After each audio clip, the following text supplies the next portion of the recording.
স্বাগতম নীল দর্পণ গল্পের ষষ্ঠ পর্বে। ডিটেকটিভ আদিত্য সঞ্জীব দাসের খোঁজে অন্ধকারে হাতড়াতে লাগল। একমাত্র সঞ্জীবই জানে সেই দিনের ঘটনার আসল সত্য এবং সেই ডক্টর জয়ন্ত সেনের বেপরোয়া পরীক্ষার প্রত্যক্ষ সাক্ষী। সঞ্জীব দাসের নাম সরকারি নথিতে খুঁজে পাওয়ার পর আদিত্য তাকে খুঁজে বের করার জন্য তন্ন তন্ন করে খুঁজতে থাকে। আদিত্য এক স্থানীয় সাংবাদিকের সাহায্যে সঞ্জীবের ঠিকানা বের করতে সক্ষম হয়। সাংবাদিক জানায় সঞ্জীব এখন একটি ছোট্ট গ্রামে লুকিয়ে আছে, যেখানে সে কষ্ট করে জীবনযাপন করছে। এমনকি দুর্ঘটনার পর থেকে সে মানসিকভাবে অসুস্থ হয়ে পড়েছে। এই তথ্য পেয়ে আদিত্য দ্রুত সেই গ্রামে রওনা দেয়। সেখানে পৌঁছানোর পর সঞ্জীবের একটি পুরনো পরিত্যক্ত বাড়িতে তার সন্ধান মেলে। সঞ্জীব দাসকে দেখে বোঝা যায় সে এখন প্রায় মানসিক অসুস্থ অবস্থায় আছে। তবে আদিত্য তাকে শান্তভাবে জিজ্ঞাসাবাদ শুরু করে।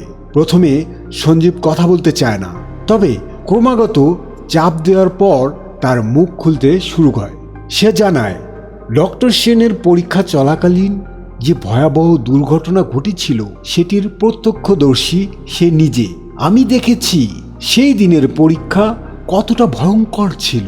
শিশুদের চিৎকার আর মস্তিষ্কের উপর ভয়াবহ প্রভাব সবকিছু চোখের সামনে ঘটতে দেখেছি। ডক্টর সেন জানতেন আয়নাটি সাধারণ আয়না নয়, এটি মানুষের মনের উপর খেলা করে। কিন্তু তিনি পরীক্ষা চালিয়ে যান।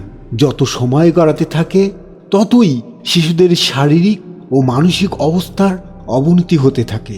হঠাৎ একজন শিশু মাটিতে লুটিয়ে পড়ে এবং তার পরপরই আরও কয়েকজন। তারা নিঃশ্বাস বন্ধ হয়ে মারা যায়। আমি তখন ভয় পেয়ে পালিয়ে যাই। সঞ্জীবের বর্ণনায় আদিত্য নিশ্চিত হয় যে এটি নিছক একটি দুর্ঘটনা নয়, এটি একটি বৈজ্ঞানিক পরীক্ষার মারাত্মক ফলাফল। সঞ্জীব আরও জানায় যে ডক্টর সেন নিজের গবেষণার ফলাফল লুকানোর জন্যই এতগুলো শিশুর মৃত্যুকে দুর্ঘটনা হিসেবে উপস্থাপন করে। কিন্তু পরবর্তী সময়ে তার গবেষণা চালানোর জন্য তিনি একটি গোপন স্থানে চলে যান। আদিত্য এখন সঞ্জীবের মাধ্যমে ডক্টর সেনের গোপন অবস্থান সম্পর্কে কিছু সূত্র পায়। সঞ্জীব জানায় ডক্টর সেন তার পরীক্ষা চালানোর জন্য পাহাড়ি এলাকার বাইরে একটি পরিত্যক্ত কারখানায় অবস্থান করছেন, যেটি আগে একটি রিসার্চ সেন্টার ছিল। সেই সেন্টারের ভিতরেই সেন তার নতুন পরীক্ষা চালাচ্ছে এবং সেখানে নীল আয়নার মতো আরও কিছু বিপজ্জনক যন্ত্র নিয়ে গবেষণা করছে। এই নতুন তথ্যের উপর ভিত্তি করে আদিত্য দ্রুত রওনা দেয় ডক্টর সেনকে খুঁজে বের করার জন্য। সে জানে সেনের পরীক্ষা থামানো না গেলে আরও অনেক নিরীহ মানুষের জীবন বিপন্ন হবে। পাহাড়ি পথ ধরে এগিয়ে যেতে যেতে আদিত্য ভাবে তার সামনে কতটা বিপজ্জনক পরিস্থিতি অপেক্ষা করছে। ডক্টর সেন বুদ্ধিমান এবং সে তার পরিকল্পনাগুলো বাস্তবায়ন করতে মরিয়া। সেন্টারের কাছাকাছি পৌঁছানোর পর আদিত্য অনুভব করে যে আশপাশে কিছু অস্বাভাবিক ঘটনা ঘটছে। জায়গাটি পরিত্যক্ত হলেও দূর থেকে কিছু আলো ঝলকাচ্ছে, যা বোঝায় যে ভেতরে কিছু চলছে। আদিত্য সেখান থেকে কিছু দূরে অপেক্ষা করে এবং পরিকল্পনা করে কিভাবে ডক্টর সেনকে ধরবে। আদিত্য এখন সেন্টারের গোপন প্রবেশদ্বার খুঁজছে। সে জানে এবার সেনের মুখোমুখি হওয়ার সময় এসেছে। তার লক্ষ্য একটাই, ডক্টর সেনকে গ্রেপ্তার করা এবং তার ভয়াবহ বৈজ্ঞানিক পরীক্ষা চিরতরে বন্ধ করা।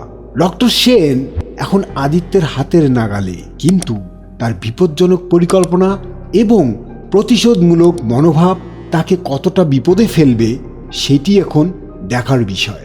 আদিত্য সব প্রস্তুতি নিয়ে এগিয়ে যায়, কারণ এইবার সংঘর্ষ হবে বিজ্ঞান আর নৈতিকতার মধ্যে, যেখানে মানবতার ভবিষ্যৎ ঝুঁকিতে।